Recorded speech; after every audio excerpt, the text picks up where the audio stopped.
Welcome to our complete beginner's guide on DaVinci Resolve 19.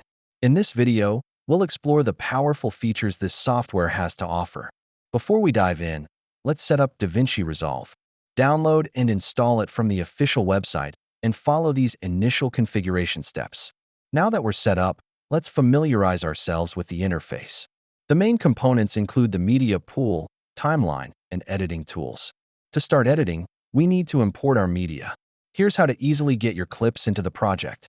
Let's jump into the basics of editing. We'll use the cut and edit pages to perform our edits smoothly. Enhance your videos by applying effects.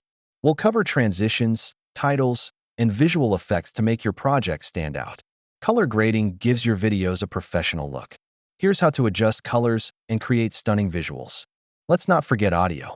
We'll learn how to add and fine-tune soundtracks and effects to enhance your video experience. Finally, let's export your project. We'll discuss different settings, formats, and options to ensure the best quality. Congratulations! You're now ready to create amazing videos with DaVinci Resolve 19. Keep learning and don't hesitate to explore additional resources available online.